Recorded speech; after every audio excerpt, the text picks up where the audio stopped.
Sermon 134 de saint Augustin, la vraie liberté.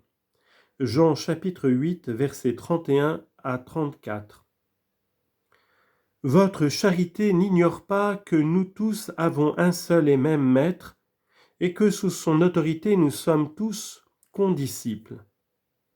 Pour vous adresser la parole d'un lieu plus élevé, nous ne sommes pas vos maîtres. Notre maître à tous est celui qui habite en chacun de nous. C'est lui qui vient de nous parler dans l'Évangile.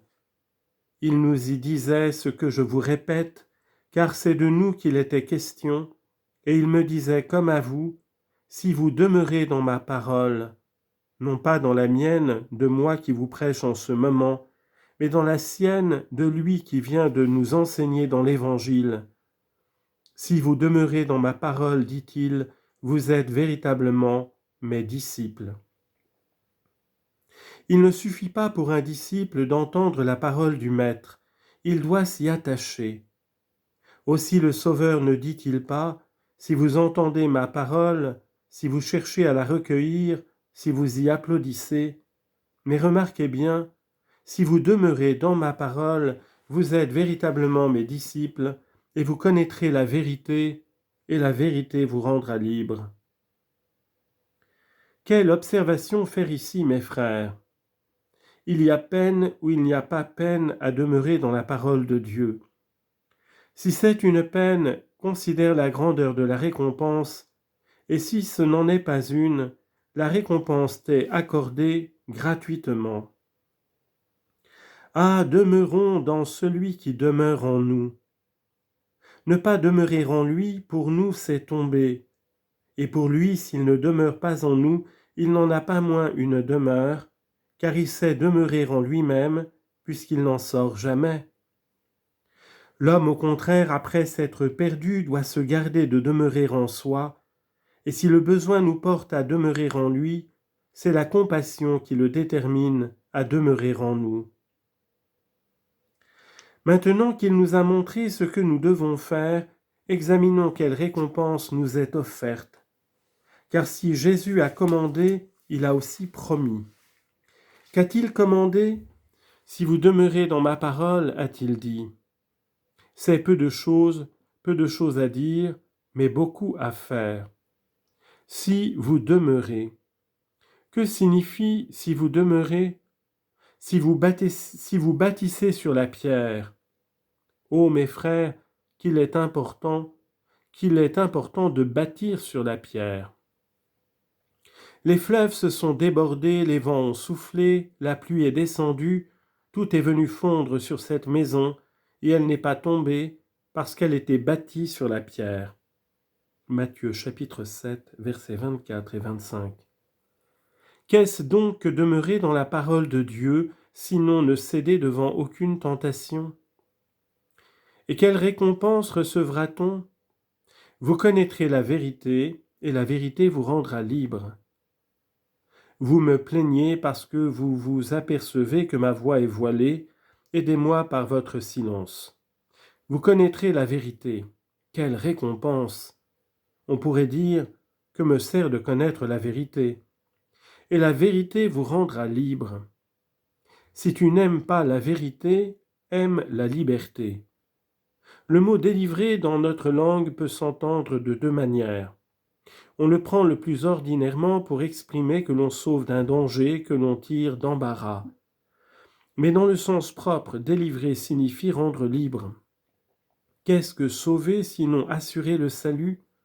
Qu'est-ce que guérir sinon rendre la santé ? Ainsi, délivrer signifie rendre libre, et voilà pourquoi je disais, si tu n'aimes pas la vérité, aime la liberté. Le mot grec exprime ce sens plus clairement encore, et on ne peut l'entendre autrement. Ce qui le prouve, c'est que les Juifs répondirent au Seigneur, « Nous n'avons été jamais esclaves de personne. Comment dites-vous, la vérité vous délivrera ? La vérité vous rendra libre ? Comment nous dites-vous cela, puisque nous n'avons jamais été esclaves de personne ? Vous savez que nous ne sommes assujettis à aucun esclavage. Comment donc nous promettez-vous la liberté ? Ils comprenaient bien, mais ils agirent mal. Comment comprirent-ils ? La vérité vous délivrera, ai-je dit, et considérant que vous n'êtes esclaves d'aucun homme, vous vous êtes écriés, jamais nous n'avons été esclaves. Mais quiconque, juif ou gentil, riche ou pauvre, homme privé ou homme public, empereur ou mendiant, quiconque fait le péché est esclave du péché. Oui, quiconque fait le péché est esclave du péché, et si on reconnaît cet esclavage, on saura à qui demander la liberté. Un homme libre est saisi par les barbares, de libre qu'il était, il devient esclave. Un riche compatissant l'apprend, il considère qu'il a de la fortune et il veut le racheter. Il va trouver les barbares, leur donne de l'argent et rachète l'esclave. Mais l'affranchir complètement, ce serait le délivrer du péché. Qui en délivre ? Est-ce un homme qui en affranchit l'homme ? Cet homme que nous venons de voir sous le joug des barbares a été racheté par son bienfaiteur, et il y a de l'un à l'autre une grande différence. Il est possible pourtant que tous deux soient également esclaves de l'iniquité.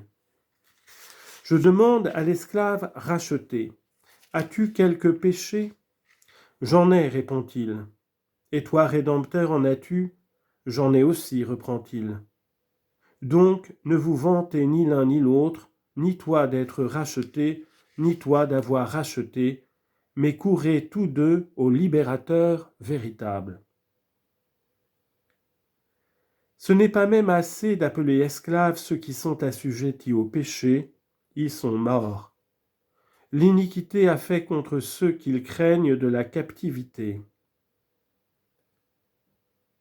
S'ils paraissent vivants, s'ensuit-il que le Sauveur n'a pas eu raison de dire « Laisse les morts ensevelir leurs morts » Matthieu 8, 22.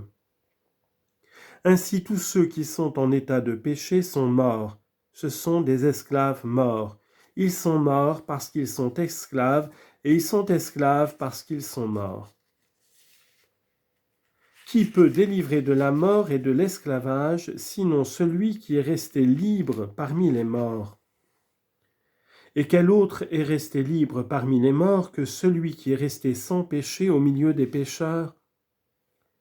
Voici venir le prince de ce monde, dit notre Rédempteur, notre Libérateur. Voici venir le prince du monde, et il ne trouvera rien en moi. Jean 14, 30.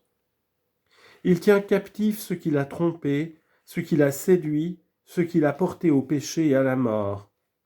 Mais en moi, il ne trouvera rien.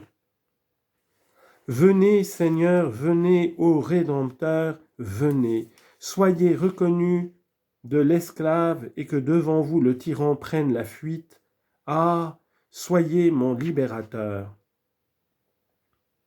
J'étais perdu quand m'a rencontré celui en qui le démon n'a rien trouvé des œuvres de la chair. Le prince de ce monde a bien trouvé la chair en lui, et quelle chair ? Une chair mortelle qu'il pouvait saisir, crucifier, mettre à mort. Mais tu t'égares, ô séducteur. Dans le Rédempteur, il n'y a aucune faute. Tu te méprends. Tu vois dans le Seigneur une chair mortelle, mais ce n'est point une chair de péché. Ce n'en est que la ressemblance. Car Dieu a envoyé son Fils dans une chair semblable à la chair de péché.